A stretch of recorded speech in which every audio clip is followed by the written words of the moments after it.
queridos, como nós estamos, e a temática, a proposta é sobre o poder de uma aliança. E quando nós observamos o contexto e o texto em apreço para o tema, me veio esta mensagem ao coração. E eu gostaria de falar-lhe sobre resgate fora de Jerusalém. Diga comigo, resgate fora de Jerusalém. Quando nós observamos o contexto e todo o contexto de o texto da história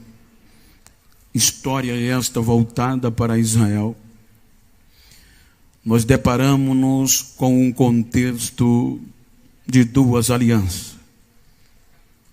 A aliança da lei e a aliança da graça.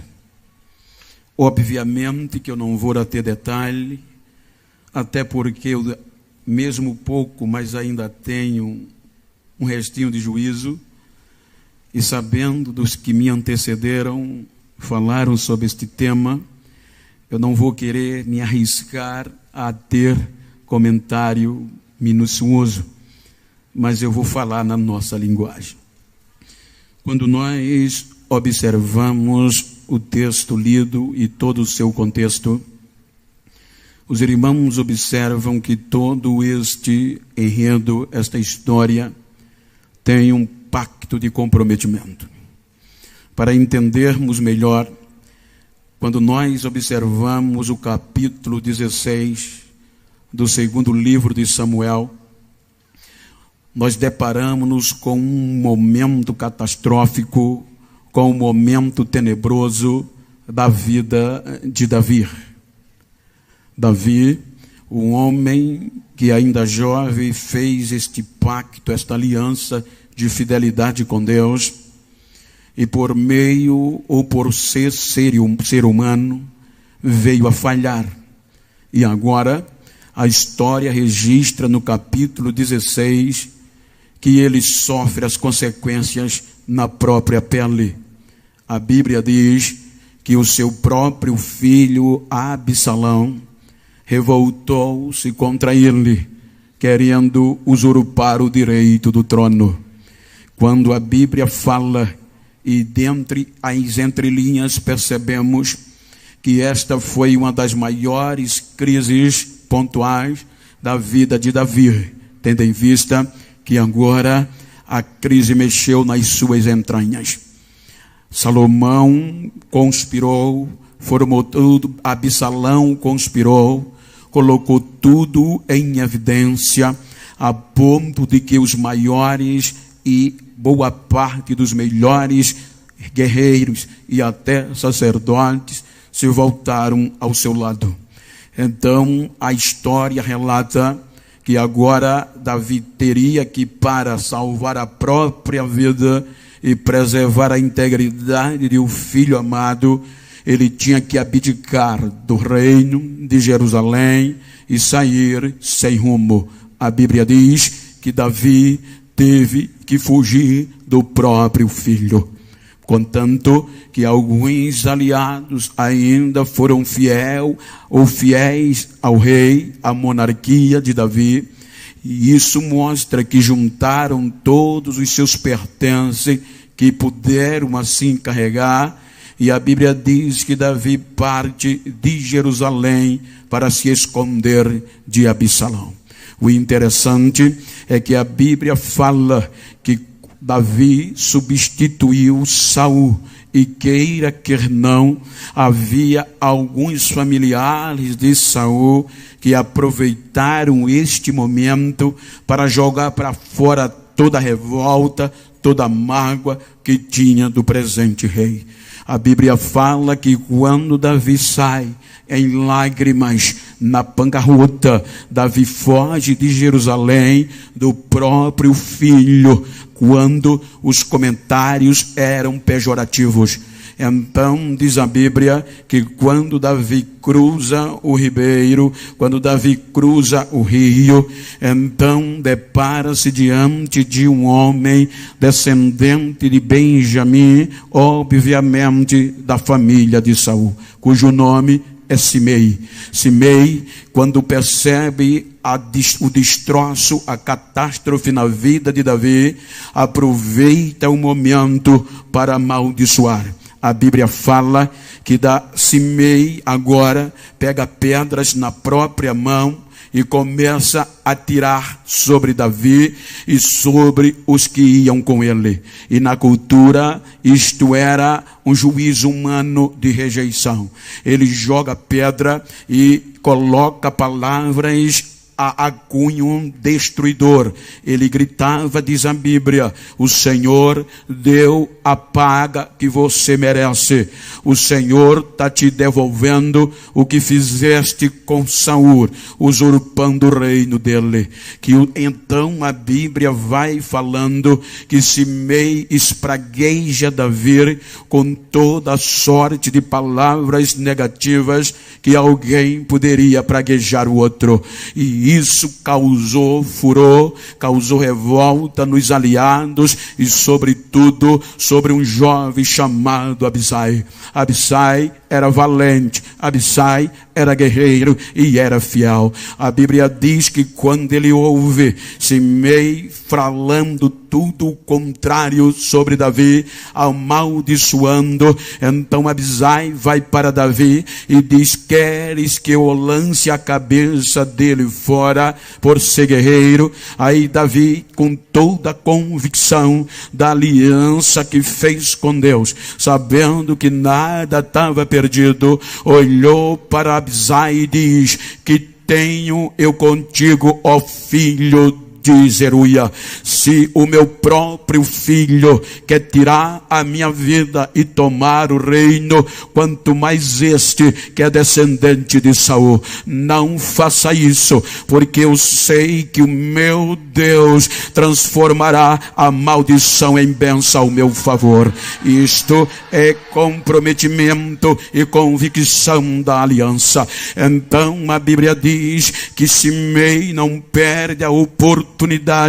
Começou a jogar pedra e levantando poeira, que era uma justiça de rejeição e de juízo humano. E a Bíblia diz que era Davi subindo a montanha e as lágrimas caindo, e Simei de longe o amaldiçoando. Ele subia chorando e Simei o amaldiçoando. Aqui quero abrir um parênteses neste primeiro ponto para mostrar-lhe quanto é perigoso zombar, desacreditar em alguém que tem aliança com Deus.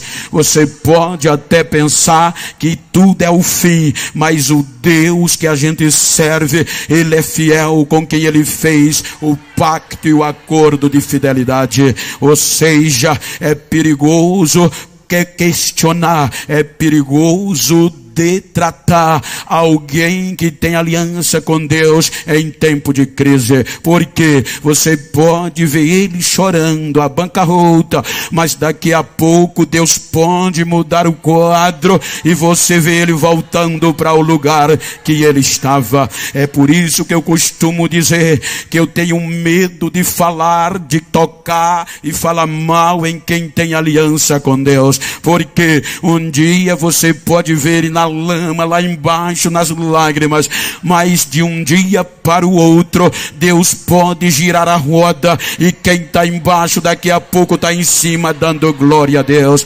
Então olhe para quem está ao seu lado e diga para ele: a partir deste congresso eu vou pensar duas vezes para falar mal de você.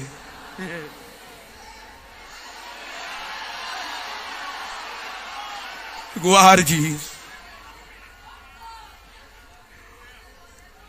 Simei aproveitou. Simei pregou o que queria de maldição sobre Davi, mas a convicção de Davi que Deus era com ele não foi abalada. Veja que quando a gente sai do capítulo 16, obviamente vem o 17 e o 18, e nestes 2 capítulos foi o suficiente para Absalão ser tirado da história. A Bíblia diz que Absalão é morto pelo exército de Davi. Davi entra em desespero, Davi entra em sofrimento, Davi entra em desolação. A Bíblia nos mostra que isso gerou uma das maiores crises existencial na vida de Davi, a ponto que Davi não quis mais reinar, não quis levantar, a ponto que o general Joabe o repreendeu. Será que o rebelde Absalão era mais importante do que todo o teu exército? Davi estava com dor nas entranhas e repreensão não ia resolver. É aqui que uma história extra bíblica nos diz que neste momento de crise, que parecia que Davi estava só, aparece algo sobrenatural no contexto humano, algo normal, obviamente. A Bíblia diz que Davi levanta a cabeça no desespero, e quem está na frente dele? Está na frente dele um companheiro de adoração chamado Asaf, no meio da poeira, da cinza, da tristeza. Quando ele levanta a cabeça, ele contempla Asaf. Ele faz 3 perguntas urgenciais. Ele pergunta a Asaf: Asaf, você ainda ora? Asaf grita: ainda oro, meu rei. Você ainda tem louvor? Asaf diz: eu tenho louvor, meu rei. Você tem adoração? Asaf diz: eu ainda adoro o Deus da aliança. Então ora comigo, Asaf, canta comigo e adora comigo. A adoração de Asaf fez Davi levantar da crise e levantar da cinza e recomeçar convicto nesta aliança. Então diga para quem está ao seu lado: você não está só. Quando a crise chegar, sempre Deus vai colocar um adorador para te manter de pé, porque esta aliança foi Ele que fez. Davi levanta das cinzas.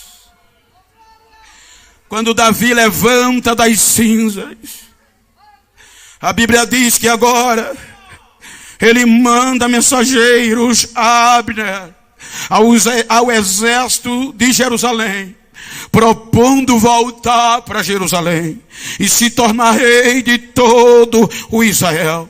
Então, entre diálogos diplomáticos, a Bíblia diz que Abner, como também Amasa, aceitaram a volta de Davi. Então, agora imagina, a notícia se espalhou: Davi está voltando, Davi está descendo a montanha para reinar sobre Jerusalém. A notícia se espalha. O que é que a Bíblia diz? Que agora Simei ouviu que Davi estava voltando. Quando Simei ouviu, veja como era estratégico. Simei, diz a Bíblia, que ele agora reúne 1000 homens, e antes de qualquer pessoa, ele corre para o Jordão. Sabia que Davi ia cruzar o rio. Quando Davi vai voltando, a primeira pessoa, a primeira cara, o primeiro rosto que recebe Davi é justamente Simei. E quando ele se aproxima do rei, já vai com a cara no chão e já vai gritando: Rei, meu Senhor, não impute o meu pecado contra ti, não desça ao teu coração as palavras de maldição que eu lancei contra ti. Veja que Davi olha para ele. Ele se humilha e Davi diz: você não vai morrer. Abissai entra de novo e diz: Senhor, quer que eu mate este cão, esta cadela velha? Quer que eu mate esse desgraçado? Aí Davi diz a Abissai: Abissai, hoje não é dia de morte, hoje não vai morrer ninguém em Israel. Hoje eu estou sendo colocado como rei sobre todo Israel, então não haverá morte. Aí Simei olha para o rei e diz: como eu saberei que eu não morrerei à espada? Aí a Bíblia diz que Davi faz uma aliança com ele. Davi faz um juramento em nome do Senhor e diz: em nome do Senhor, eu prometo a você que você não vai morrer à espada. Capítulo 19 de 2 Samuel. Isto tudo entra no contexto, só que o tempo vai passando, Simei vai se estabelecendo e vai achando que tudo acabou. Aí a gente vai para o livro dos Reis, o primeiro livro. Quando a gente chega no capítulo 1, Davi está envelhecido. Davi sabe que vai passar a qualquer momento. Então vem o capítulo 2 do primeiro Reis. Então é quando Davi vai nomear, vai instruir, vai ensinar o jovem Salomão a reinar e a buscar ao Senhor. Vejam que quando Davi chama Salomão, ele lhe diz: eu estou velho e estou seguindo o caminho de toda a terra. Então ele diz: meu filho, seja forte e seja homem de verdade. Seja forte e seja homem de verdade, observando a aliança e tudo que o Senhor Deus te disser. Ele vai instruindo Salomão no contexto da administração. Aí vai entrando nos detalhes. Aí ele começa a puxar a história. Ele diz: meu filho, você é um homem sábio e Deus te orientará. Mas escuta, não se esqueça de não deixar Joabe descer a sepultura com sangue, porque ele derramou sangue inocente de Abner e de Amasa e me fez muito mal. Então Deus vai te dizer o como irás fazer. Também, meu filho, lembra de Abiatar, que me abandonou. Mas também, meu filho Salomão, faz bem a família de Barzilai, porque eles estiveram ao meu lado na hora da crise. Então arruma lugar na tua mesa para os da casa de Barzilai. Também, meu filho, lembre de Simei, o que ele fez comigo, a maldição que ele me jurou, e por aliança eu disse que não mataria a espada. Mas agora é com você. Você é sábio e é inteligente. Não deixa ele descer em paz à sepultura. Então a Bíblia diz que Davi morre e Salomão assume o poder de Israel. As primeiras atividades administrativas, entre as prioridades, Salomão começa a puxar a história devagarinho. Trata com Adonias, seu irmão pecador. Depois trata com Joabe, a ponto de o general o destruir, agarrado na ponta do altar. Depois ele vai tratando um por um, a punho e a conceito de morte. Aí o capítulo 2, versículo 36, chega a hora de Simei ser chamado. Então diz o texto que nós lemos, que Salomão mandou chamar Simei ao trono. Agora vem Simei ao trono, e nas entrelinhas Salomão diz a ele: Simei, lembras do que fizeste a meu pai, a maldição que jogasse sobre ele, dele, mas você tem juramento. Ele fez uma aliança com você e você não vai morrer. Portanto, Simei, edifica, constrói uma casa para você dentro dos limites de Jerusalém, porque no dia que você sair dos limites de Jerusalém, você certamente morrerá. Ora, Simei, mora em Jerusalém, não sai de Jerusalém, porque certamente morrerás. Aí Simei concorda e diz: boa é esta palavra. Então foi feita uma aliança com base na legalidade, na lei real, na lei de Italiã, dente por dente, olho por olho. O interessante é que a Bíblia mostra que agora, por muito tempo, Simei mora em Jerusalém. Aí o texto diz que depois de 3 anos aconteceu algo irrisório à vista da aliança. Que algo? Diz a Bíblia que 2 servos de Simei saíram e fugiram para a terra dos filisteus. Então Simei fica preocupado. A Bíblia diz que ele tinha 20 servos e só 2 fugiram. Ou seja, 10%, ele ainda ficou com 90. Mas olha o perigo de sair dos limites de Jerusalém. Salomão disse: edifica, mora lá, não quebra as regras, não sai nem para um lado e nem para o outro, porque no dia que saíres, certamente morrerás. Sabe o que é interessante? 2 servos, coisas irrisórias, mediante o valor da aliança, e os 18 que restaram, 10% colocou em risco a vida de Simei. A Bíblia diz que ele foi tentado a romper os limites de Jerusalém com coisa irrisória.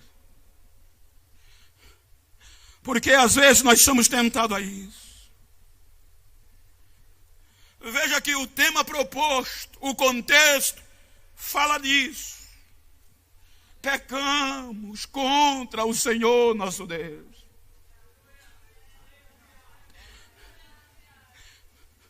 Coisas banais, irrisórias,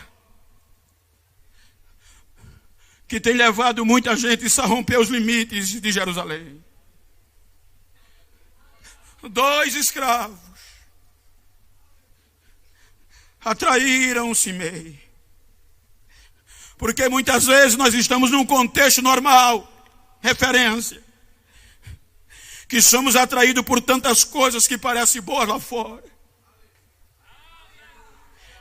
Porque muitas vezes a gente imagina que Jerusalém não dá mais para nós. Jerusalém ficou arcaica.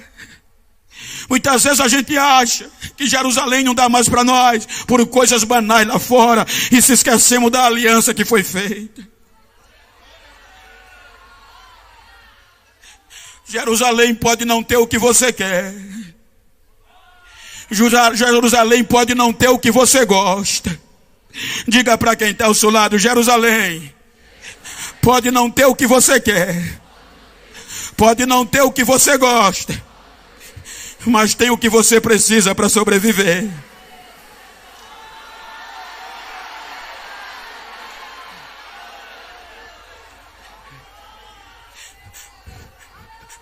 Não seja, tentados somos.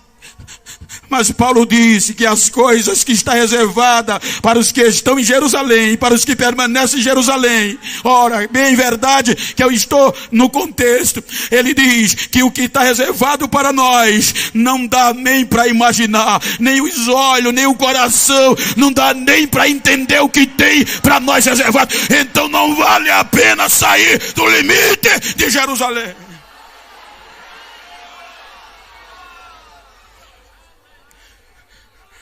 Simei não resiste. E a Bíblia diz que Simei achava que se saísse, já faziam 3 anos, já era figurinha carimbada, já tinha endereço fixo. Se eu der uma saidinha, o rei não sabe.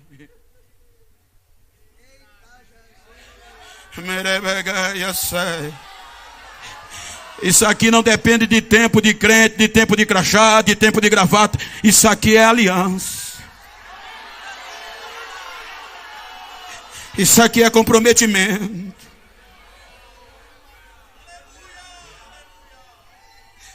Dá um toquezinho quem está ao teu lado, diga nem para um lado, nem para outro.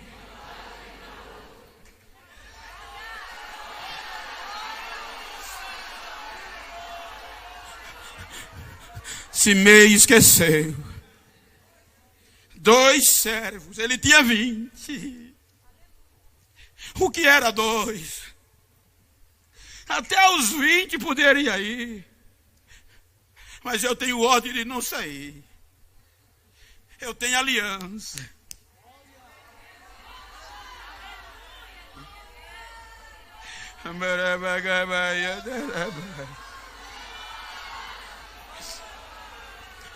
Não é isso que nós somos tentados na última hora a ceder.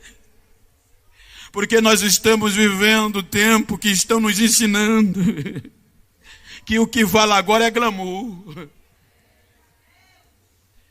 O que vale agora é fama, é status. Mas nós somos uma geração, gente, que estamos de pé. Porque muitos ralaram antes de nós para não sair de Jerusalém.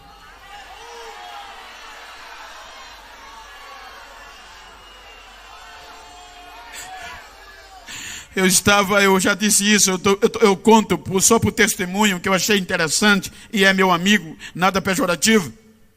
Estava pregando num lugar com um cantor bem famoso, e num congresso de missões, e quando ele cantou, ele parou e contou um testemunho muito lindo.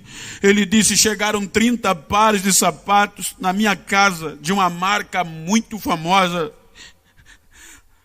e eu não paguei nada, dizia ele. E a proposta da empresa era que todos os meses iam chegar a 5 pares. E o que é que eu tinha que fazer? Eu só tinha que divulgar a marca. Eu só tinha que, aonde for, falar da marca.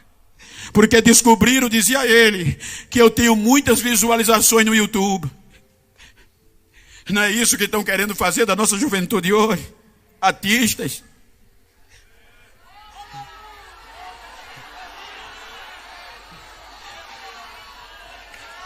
Uma cantora amiga minha, também nada pejorativo, estou contando testemunho, com base na aliança, nas marcas. Ela, quando me pegaram no hotel, ela foi no carro comigo, ela pôs a mão no logo da grife e disse: Bento, olha para aqui.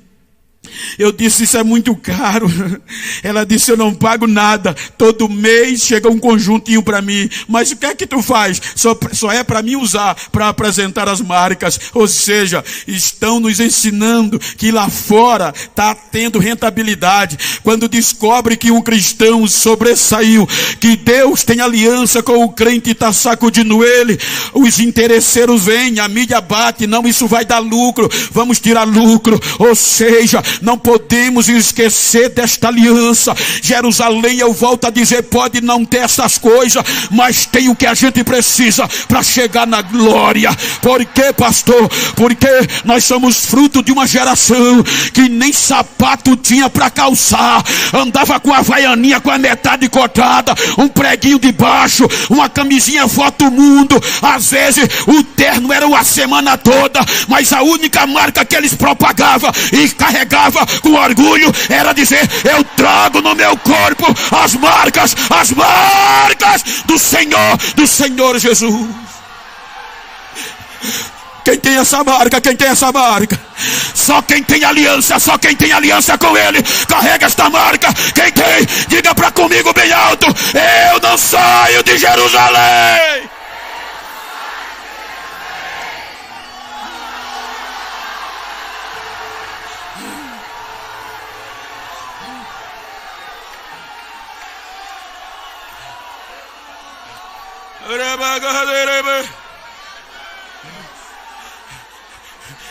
Eu vou dizer algo que eu ri e eu achei interessante. Abriu meus olhos. Recentemente eu fui pregar num congresso grande. E o coordenador, não sei se gafe, mas esqueceu de me apresentar. E quando chegou a hora de pregar, me pediu meu perdão. Aí abriu o leque e disse: pastor, é porque na nossa reunião a gente apresentou o nome de alguns pregadores, o seu e de outro. E na reunião alguém levantou: já tão velho. Não dá para pregar para jovem do século 21 mais não. Só prega a Bíblia.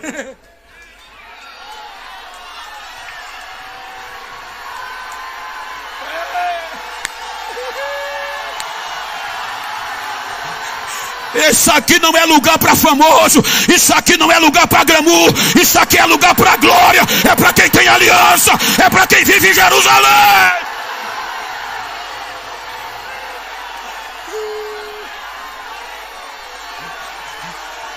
Posso não saber ensinar balé, mas o caminho para o céu eu sei dizer. O caminho é Jerusalém.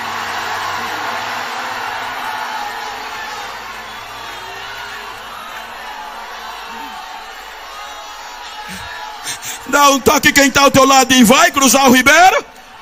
Vai romper os limites.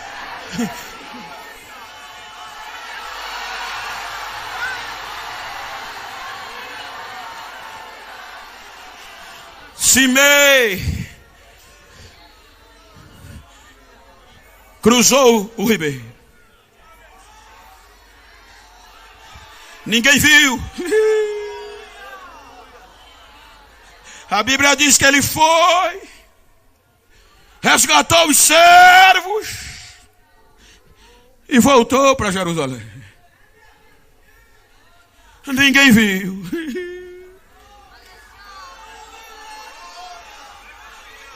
A Bíblia diz que o ouvido do rei soube. Não dá para se esconder, gente. Eu estou pregando nesta noite, não é para super crente. É para você mesmo.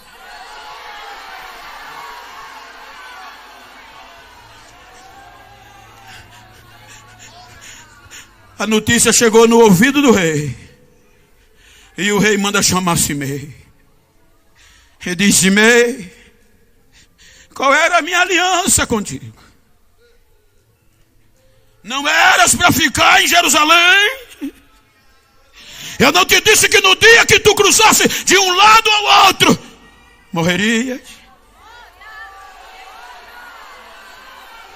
Diga para quem está ao seu lado: ele sabe tudo. Ele vê tudo.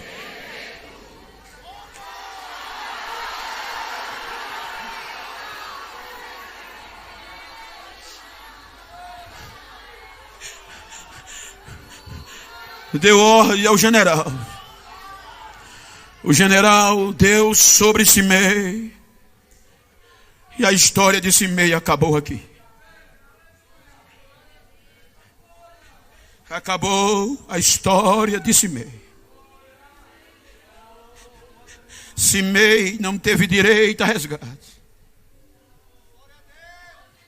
A história acabou aqui. Ele vivia em uma aliança chamada aliança da lei. Olho por olho, dente por dente. Agora olha o privilégio que a gente tem. Pecou, morreu. Essa era a lei. Aí Paulo, quando escreve aos Gálatas, apóstolo aos gentios, capítulo 3, versículo 11, ele diz que a lei não foi capaz de justificar ninguém diante de Deus. A lei adoeceu, enfermou. Aí resolve Deus usar Jeremias para dizer: eu farei com a casa de Israel e Judá uma nova aliança. E nesta nova aliança eu vou perdoar os seus pecados. E deles não vou me lembrar mais.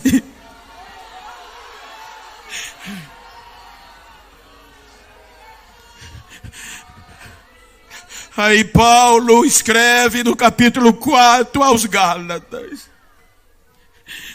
Ele diz: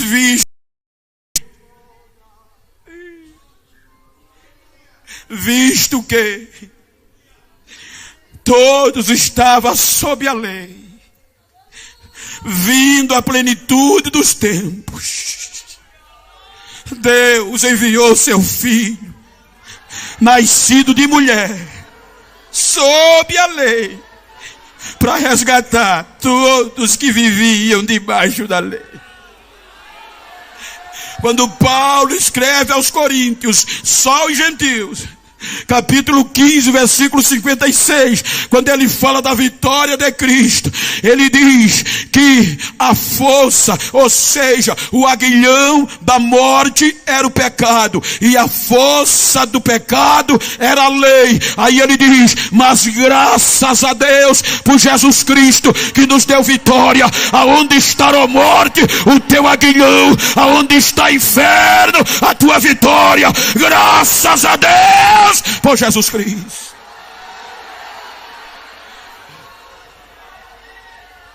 Aí Jesus vem.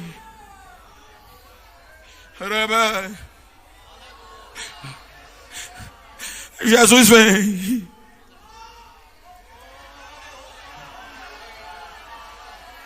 E o que Jesus diz aos doutores da lei: não pense que eu vim destruir a lei, nem os profetas, mas eu vim cumprir a lei,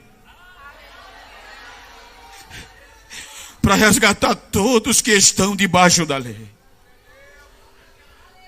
Aí Jesus começa a pregar a nova aliança. E a nova aliança era baseada em quê? No amor. A lei, a aliança da lei dizia: pecou, morreu. Talvez ainda haja esperança. A lei da graça, a aliança da graça, dizia e diz: quantas vezes eu posso perdoar? 7. Não só 7. 70 vezes 7, ou quantas vezes for necessário.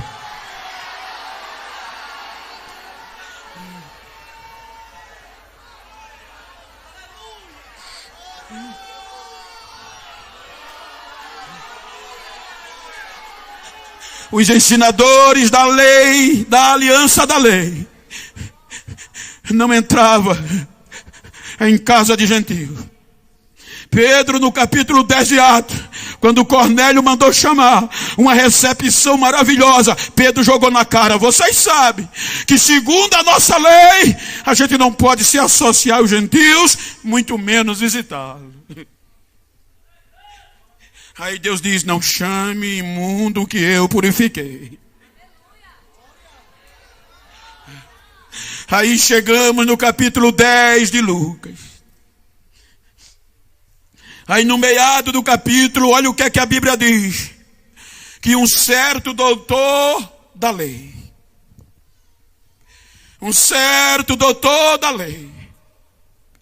foi aonde estava Jesus e perguntou-lhe: Senhor, o que eu devo fazer para herdar a vida eterna? Aí Jesus disse: como tu entendes o que está escrito na lei? Ele era doutor, era perito.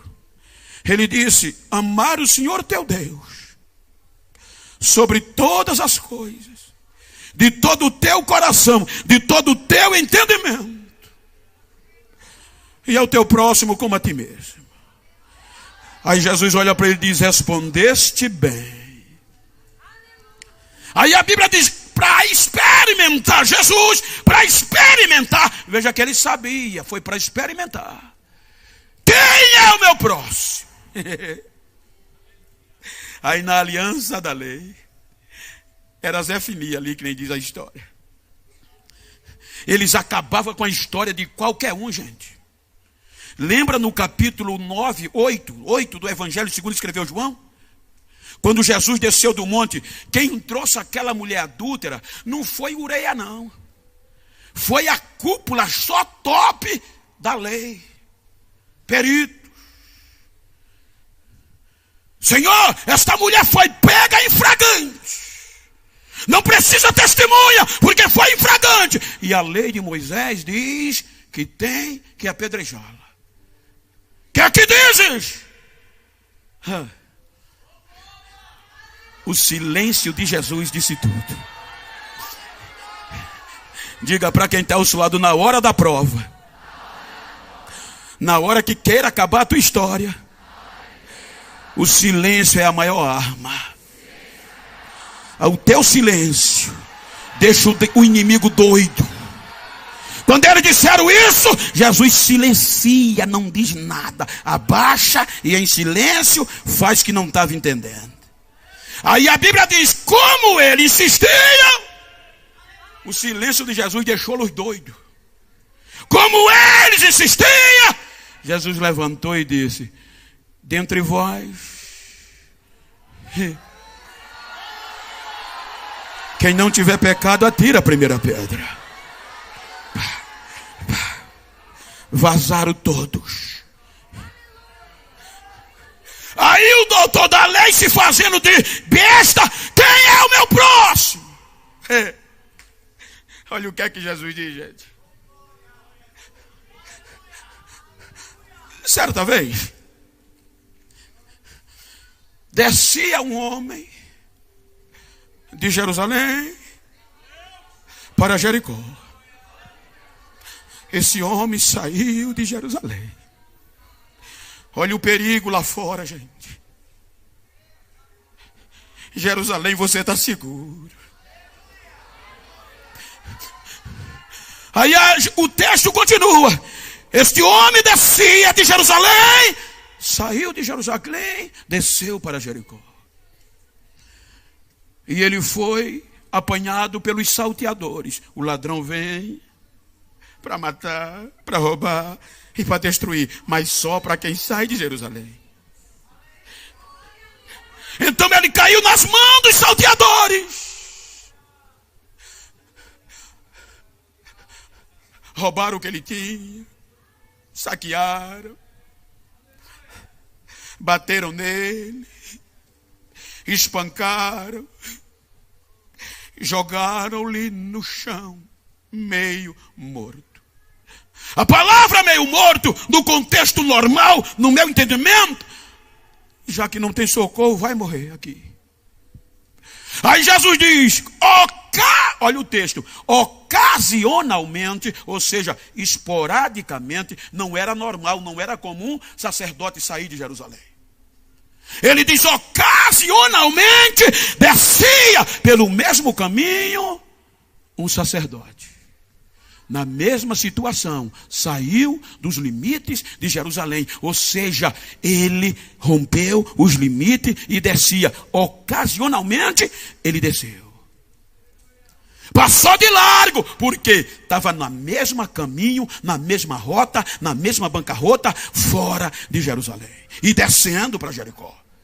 Aí o próprio Jesus diz, e de igual modo, um levita, também na mesma situação, descendo, saindo de Jerusalém. A sequência era normal, era só Jesus dizer, também vinha um samaritano, mas ele não diz, ele diz, e o samaritano, ele não diz que vinha no mesmo caminho, vinha de viagem, ou seja, sentido contrário, vinha subindo.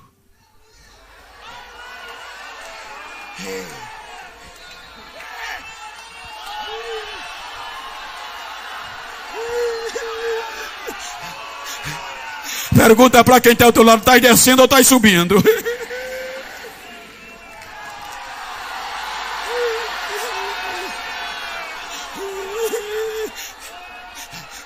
Aí Jesus diz, quando ele viu o homem caído, ele parou, ele vinha subindo, gente, ele não ia na mesma situação.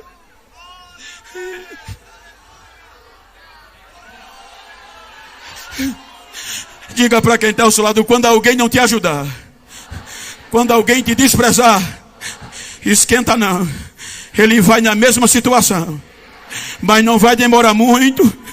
Vai vir alguém subindo.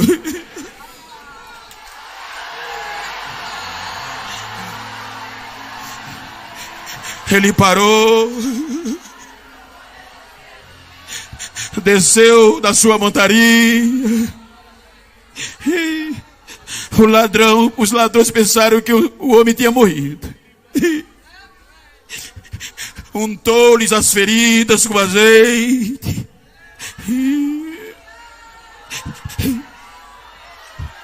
Com vinho. Pegou com seus braços, colocou em cima da montaria. Isso implica dizer, colocou o homem em cima, pegou no cabresto e foi puxando. Quem vinha em cima era um ferido. Chegou na estalagem, chegou em Jerusalém, colocou o homem na estalagem. Pagou 2 denários, dinheiro muito, e ainda disse, cuida dele. Se for preciso gastar mais, quando eu voltar, eu pago o resto.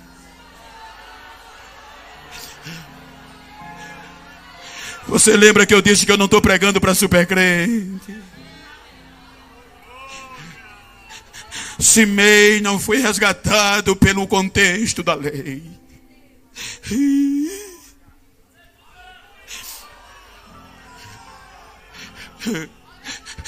Ei, filho, você não é super-herói. Talvez você chegou aqui ferido. Talvez pensavam que você já estava morto. Mas já dá uma olhadinha para quem está ao outro lado. Diga, se depender de mim, você não vai morrer. Eu estou subindo.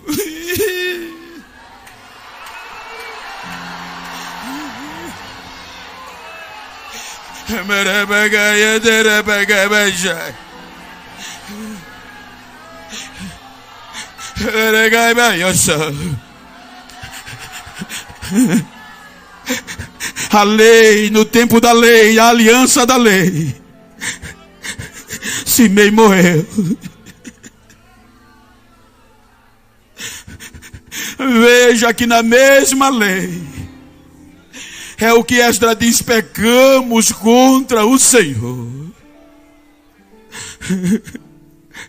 Mas ainda há esperança. Fica de pé, por favor.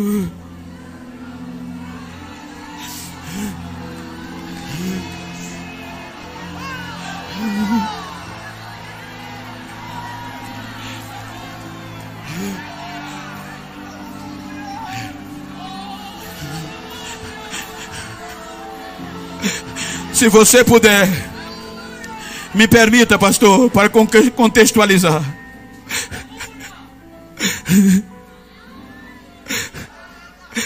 Você está perto de uma pessoa do mesmo sexo ou íntima, vira para ele aí, como eu vou fazer aqui com Josué. Me ajuda, Josué. Olha para ela, olha para ele. Diga para ele, não quero nem saber a situação que você chegou nesse congresso. Quero saber como você vai sair dele.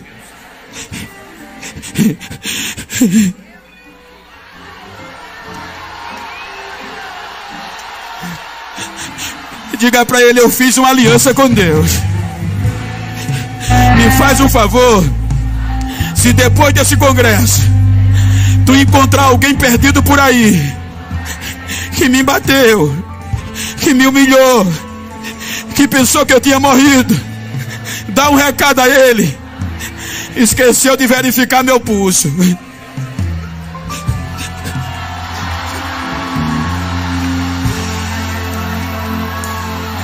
Dá um recado a ele. Diga a ele que eu estou vivo.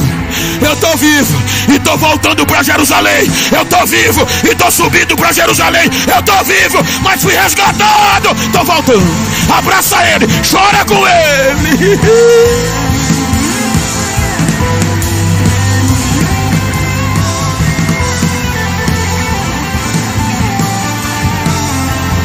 ainda há esperança, ainda há esperança, ainda façamos aliança com o Senhor.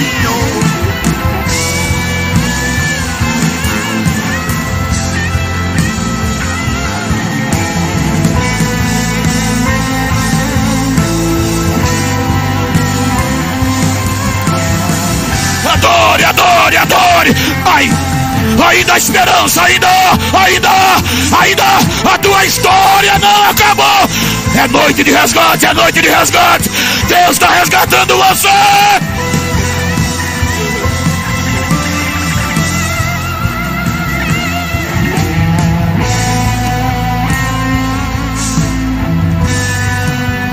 Quem nos separará?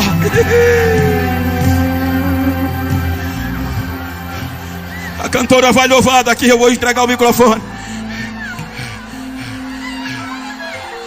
Mas antes de eu passar para o pastor, eu quero perguntar se tem alguém ferido aqui, que bateram, machucaram e pensava que você estava morto e jogaram você para fora de Jerusalém, mas que você quer voltar. Tem resgate nesta noite. Tem alguém afastado aqui? Tem.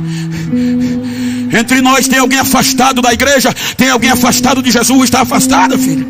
Quer voltar agora? É noite de resgate.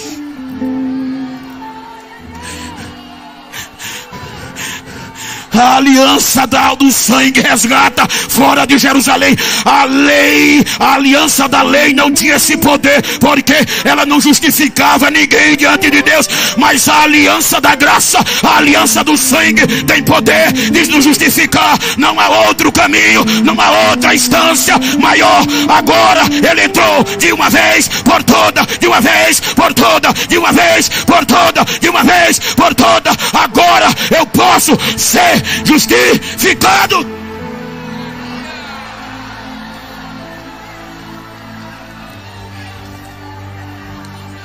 Me permita, eu já disse isso, só me permita, os estudantes de direito e os advogados, na minha ignorância, sou leigo, mas no meu pouco conhecimento,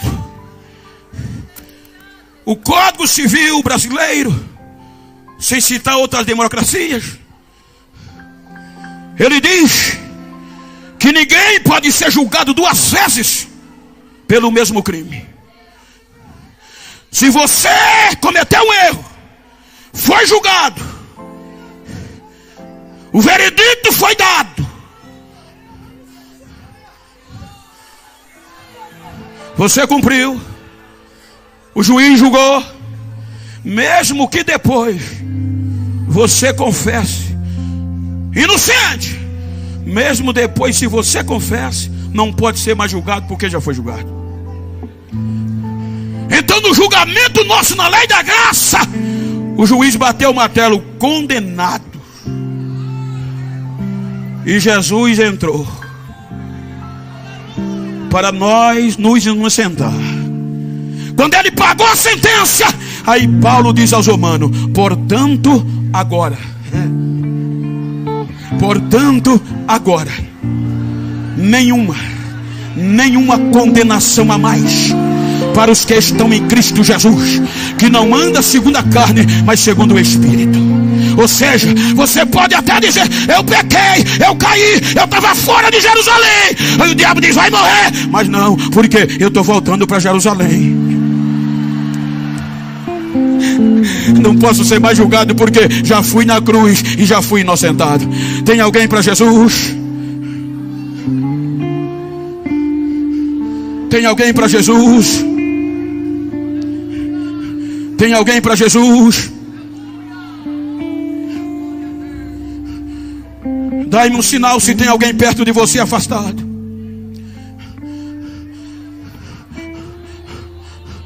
Tem alguém?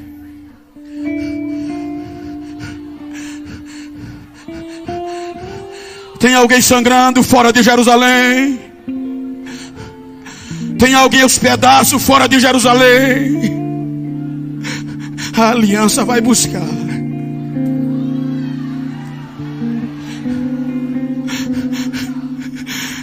Eu disse que eu não estou pregando para super crente nem para super-heróis. Dá uma olhadinha para esse jovem, para essa jovem que está perto de você. Diga, você entendeu? Estou subindo.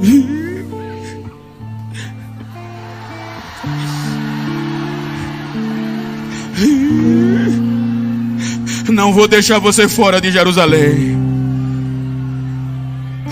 Agora dá um abraço nele, dá um abraço nela. E diga, Deus não desiste de nós.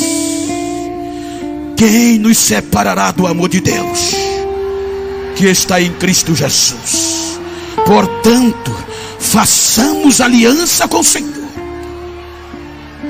largando tudo que não agrada a Ele, mandando tudo embora para fora. Ainda há esperança, ainda há esperança, ainda há esperança.